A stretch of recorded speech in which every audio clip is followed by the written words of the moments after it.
Abidi no tell farmer. Save the soil, you know.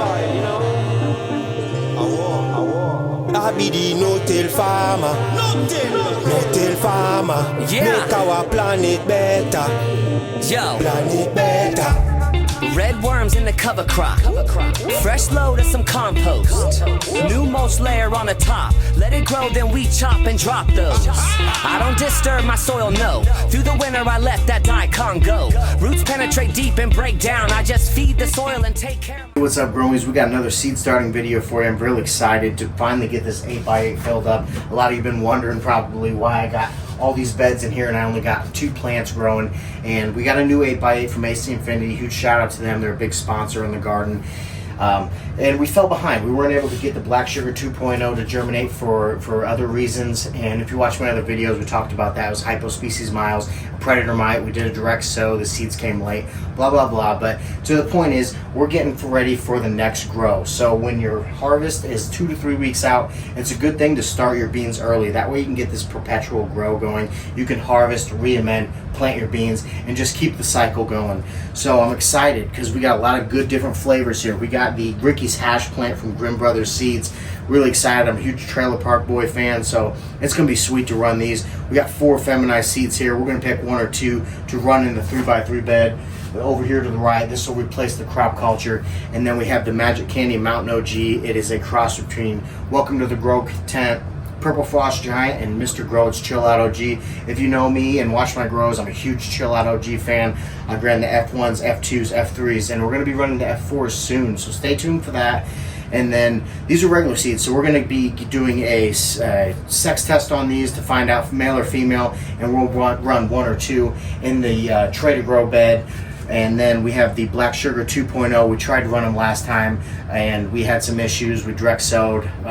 Living soil is really hard. Don't direct sow into your living soil bed if you don't know what you're doing, like I did. I planted in there in the hypospecies miles, which is a predator mite. Just absolutely ran these seedlings over, ate them, chewed them up. They were done for. So we're going to start them this way in our solo cups, and this is going to be a great grow. So what I like to do is I took 13 cups of Build a Soil Light. It's a really inert soil. It's going to give you the food you need to get out to grow successfully until you're ready to transplant. A little bit of compost, a little bit of food. It's got aeration in there, everything you need to get your seeds started and not burn them. So I took 13 cups, and the reason I took 13 cups is because I have 12 cups of soil here, just to have a little bit of extra in there with compaction and everything. So I took 13 cups of soil, and then I took RO water and I slowly dumped it in there. Now you want to add it slowly when you're mixing this soil because you don't want to overdo it. You can always add more, and that's what the big thing is with organic gardening. Less is more. So we added 13 cups. We slowly added RO water. I added RO water just because you don't know what your tap has in it. It could have a bunch of trace elements that may be a little too hot for these seedlings if you don't know what your water is running through your house. So use RO water just to get that balance, good water into your soil. We dumped that in there. We got the perfect moisture. When we're talking about perfect moisture, if you haven't watched my videos, you want to mix this around, and then you want to grab your soil and squeeze it really hard, and you want just 1 drop of soil in there. You want to feel and hear that squish behind it. Now the reason we do that is they're seedlings, they're very temperamental. We want to give them the best start possible. You could throw dry soil in here and water it if you wanted to, but the thing is with peat moss is it's hydrophobic. So when you don't have water to the soil, to the peat moss, it's going to repel the water. It's known to repel it. That's the thing about peat moss is if you don't keep good moisture, you're going to have problems keeping up with a balanced moisture. So that's why I like to start in the 5-gallon bucket, add the OR water, mix it around, get your perfect squeeze test, and you know that these plants are starting off with the best bet. And then you can feel the weight to them. And you can put them on a scale. You can just do it by your own feel, and that's going to tell you when they need some water, if you need to just mist it on top, or if you need to do a actual thorough water on these girls.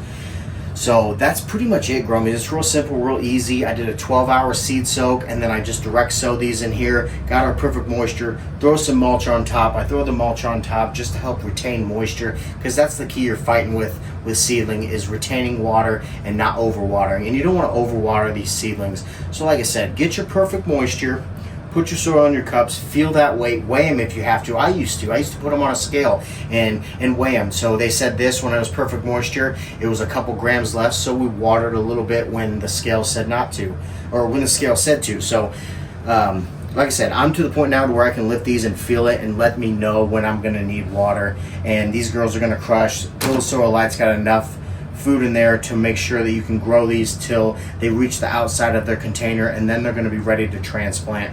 We started extra beans just because we didn't want to have problems. If 3 of these didn't germinate, we know we got 1. So add extra beans to your soil. Beans are cheap, soil is expensive, lighting's expensive, your cycle, your perpetual grow is expensive, so you want to be able to stay on sync. So that's pretty much it, Gromies. Like I said, I'm finally excited to get this whole tent growing. It is going to be a jungle in here soon. I promise you that. We're going to scrog everything out. You ain't even going to be able to see the banners in here. It's going to be really fun to grow. I'm excited to link up with Seedsman and Grim Bros. And then Mr. Grow, he's a boss. I got to meet him in LA, and welcome to the Grow Tank. He's such a good influencer and a great teacher. Go check him out. He's got a really good page there that shows you and walks you through your steps to help you have a successful grow. So till we plant these beans, Gromies, stay tuned. Much love, and I hope you have a great night. BD no tell farmer. Save the soil, you know. BD no tell farmer. No tell farmer. Yeah. Make our planet better. Yo, Planet better. red worms in the cover crop. Fresh load of some compost. New mulch layer on the top. Let it grow, then we chop and drop those. I don't disturb my soil, no. Through the winter I let that daikon go. Roots penetrate deep and break down. I just feed the soil and take care of my